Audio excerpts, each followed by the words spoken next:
তুই বললি ভালোবাসতে বাসতে তোকে নিয়ে নরকেই যাব। বললাম চল। তুই বললি সেখানেই ফোটাবো পারিজাত, যুধিষ্ঠির হব, দ্রৌপদী হবি তুই। আঁতকে উঠে বললাম না না না, ওই হিপোক্রেট জুয়ারিকে আমি সহ্যই করতে পারি না। তবে অর্জুন হব, তুই হবি আমার কৃষ্ণা। ঘৃণায় কুঁচকে উঠল আমার মুখ। আমি বললাম কখনো না, ওই লম্পটের মুখ দর্শন করব না। ওকে তো ভীষণ ভালোবেসেছিলাম, কিন্তু কি প্রতারণাই করলো বল। তবে সহদেব, নকুল, রূপবান, জ্ঞানী, ওরা দুই সহোদর। হেসে বলি এখনো বালক। তবে ভীম হবি, ভীম হবি তুই।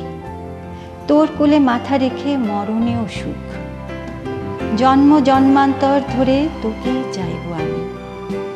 ওই হোতকা কেলো রাক্ষস, হিড়িম্বার স্বামী, পুত্র যার ঘটোৎকচ, তাই হব আমি?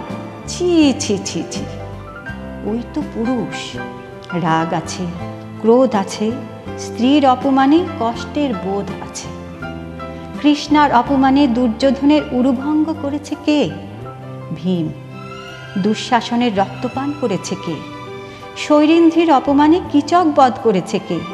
দ্বিতীয় পাণ্ডব, নাম যার ভীম। মহাপ্রস্থানের পথে সেই ছিল সাথী। ওই তো মানুষ, জন্ম জন্মান্তর সেই আমার বন্ধু, সেই আমার স্বামী।